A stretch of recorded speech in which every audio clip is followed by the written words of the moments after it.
Hey folks, today I'm going to talk about the mounting of a optic rail. We're putting a rail on this Dan Wesson 44 Magnum revolver. It's going to be a hunting gun, I believe. The customer's asked about installing the rail for it, so we can put a scope on top of it. So we're going to do a little machine work on it, and we'll give you a little bit of insight into how that happens. Alright folks, we've done some measuring on our Dan Wesson revolver here. And I've got it set up in my jig on the milling machine. And from what I can tell, I need to drill close to 200 thousandths deep to have clearance for my threadeds and a little bit of clearance for the tip of the tap I'm going to use. This will be a 648 thread when we're finished with it. So we've got everything set up here, and let's go ahead and get started with it.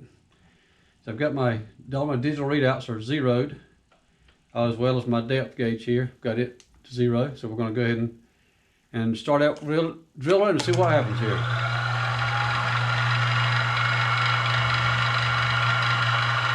I'm going to put a little lubrication on it, some tapping fluid.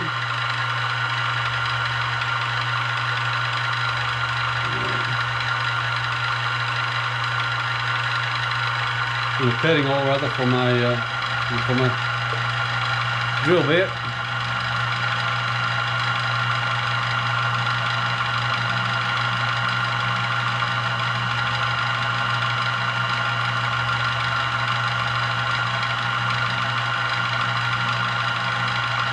And we want to make sure we go slow. We're not in a hurry to break a bit. With light pressure, just enough to keep the drill bit moving.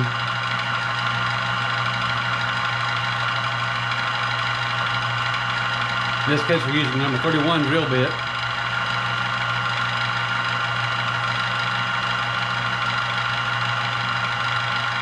And obviously, if we put too much pressure on it, we'll end up breaking a bit. Get a little more lubrication here. I've got about halfway so far. 100 thousandths, 110 thousandths or so.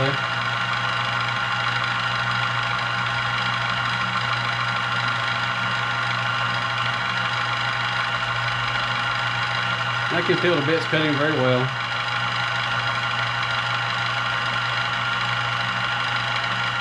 Only 60 thousandths so far.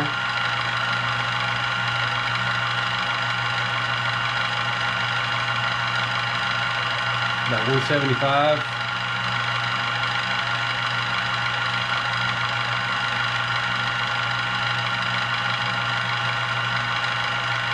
$190.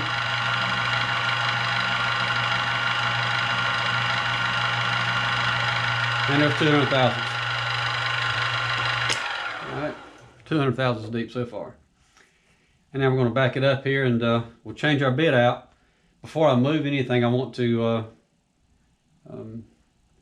zero it out. I'm going to go ahead and measure our rail and see how far I got to move now to get the next hole, because the jig is not the same width as the holes for this particular rail.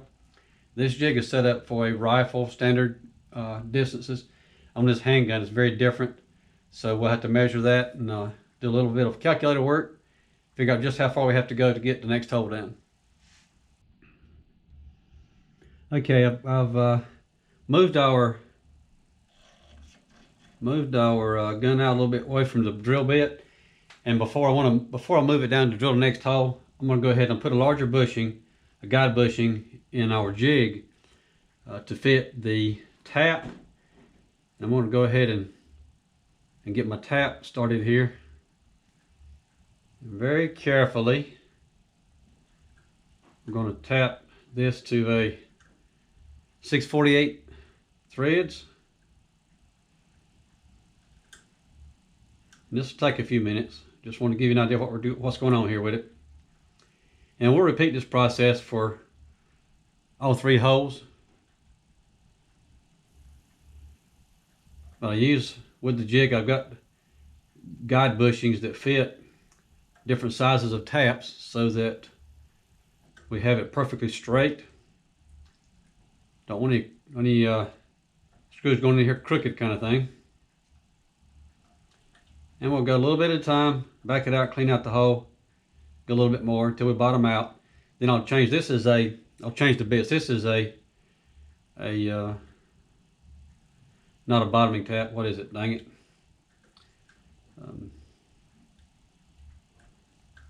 Starter tap.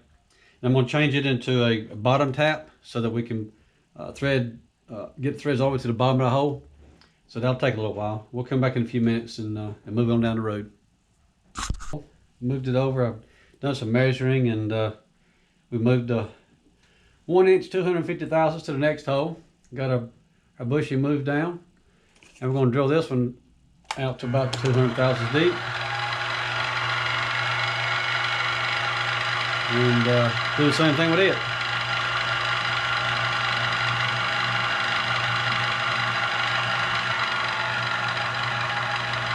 Too fast there. I'm running a little over 700 RPM, just in case you want to know.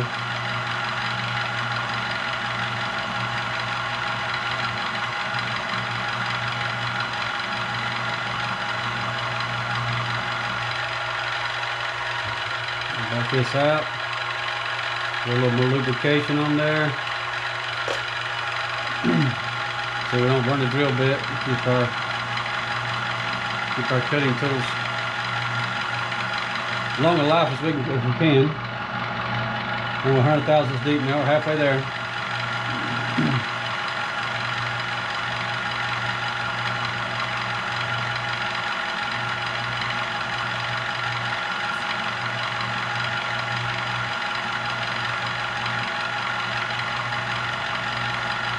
Right, 150 or so. A little more cutting oil on the bit.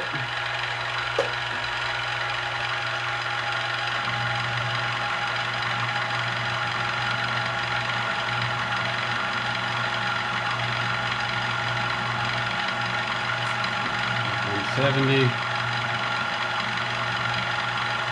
Yep, we're getting close.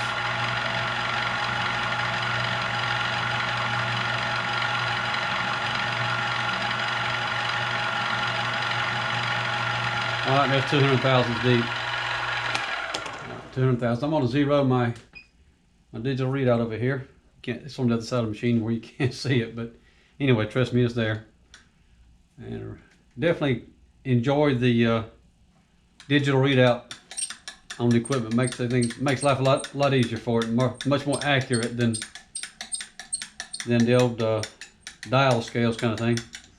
I'm gonna pull this out where I can get to it better, just to show you what we did earlier. We didn't show you everything we did on the other one as far as tapping it goes. All I'm gonna do is change out the guide bushing. We'll use our air hose here and blow out the hole. Get all the metal shavings out of it best I can here. I'm going to put a larger bushing that will fit my tap. All right, a little lubrication in there for the tap. Here again, we're using not a starter tap, not a bottom tap actually, but one in between. So I get my thread started. The guide bushings help a lot in keeping this thing perfectly straight. We'll get that tap started. I'll go with this one as far as I can till it bottoms out. Then we'll back it out and put in the bottom tap to finish cleaning out the hole.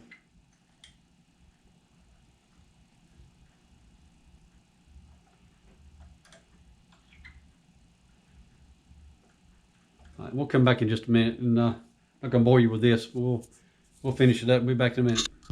Now we have taken our revolver out of the milling machine. I finished up with tapping all 3 holes with our 648 tap.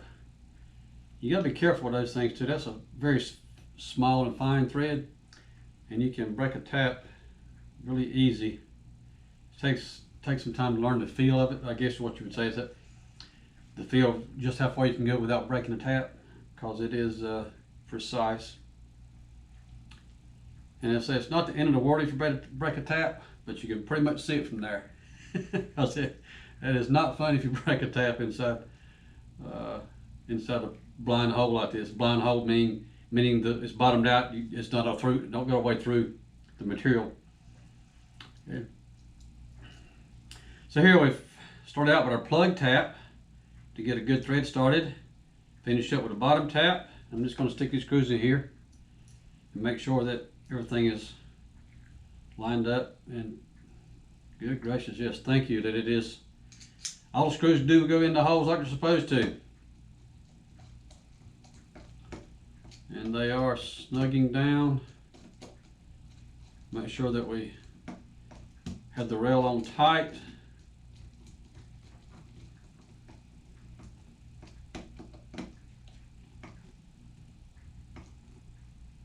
That's snug, that's snug. All right, that's snug. Okay, see here? See now I've gotten, the screws are tight, bottomed out, but I still had a little bit of wiggle. That tells me that the holes are not quite deep enough. So we'll go back here and probably take just a half a thread or a thread off the screws, because there's plenty of length on the screws for what we're doing here. And we'll get it so that they are plenty tight to hold the rail down. Okay. Be back in a minute, we'll figure that out. Okay, now we have our revolver out of the milling machine. I've taken a couple minutes to clean out the threads really good. I made sure that our bottom tap went all the way to the bottom. Plug tap only goes within a couple of threads from the bottom of cutting clean threads. So we've repeated the process with our bottom tap to make sure we have threads all the way to the bottom as far as they can go. We've gone ahead and deburred it a little bit and degrease it so we can put our screws in so they'll stay this time. All right. And what I typically do when you have something like this, you have a blind hole, so we want to make sure that the screws do go deep enough. I'll go through and put one screw in at a time and snug it down and make sure that the part is tight with every individual screw by themselves, so that we know we're getting a good tightening, that all three screws in this case will be doing their job. Okay. And we'll clean our threads off a little bit. We're going to already cleaned out the holes with some solvent, some degreaser. Got a cutting hole out of it. A little dab of Loctite thread locker. Now I prefer in this case, the medium strength blue. I'll use blue or the purple small screw thread locker on stuff like this. If you put anything stronger than that, you're going to have a terrible time getting it out if you ever have to take the thing apart. Matter of fact, just so you know, if you ever look at the Loctite products, the red, which is a high strength, well, I've dropped the screw there, but the red, the high strength Loctite, never want to use that on something that is a small screw to start with, because you'll destroy whatever it's doing to hold it, if you ever have to take it apart. The medium strength is plenty good for stuff like this. It's not going to vibrate loose. But I was saying the red Loctite is typically for industrial, larger fasteners, or something that you absolutely do not want to take it apart unless you're going to put heat to it.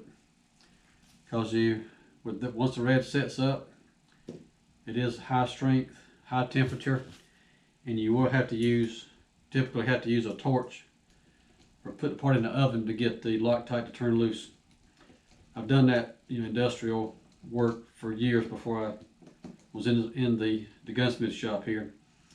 And I've seen fasteners where we use that Loctite product on them, large bolts, and you will have to use a torch to take them out. Okay, we'll go and snug these down a little bit. I'm going to get my inch-pound driver here and torque them down to make them exact, but she's tight now. Our rail is on there, and that's what it takes to put the rail on a target revolver. In this case, a hunting revolver. And we're going to stick our grip back on here. There we go.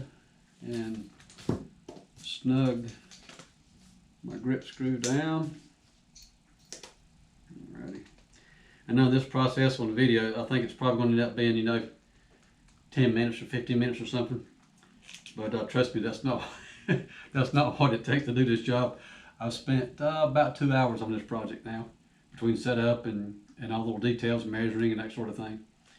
But anyway, there we go. There's your Dan Wesson 44 Magnum with a scope rail mounted to it. Hope that helps you guys, and maybe you learn a little bit of something. And going to Maverick Gun Works and send us a note if there's something you want to see. We'll try to help you make it happen. Thanks for watching.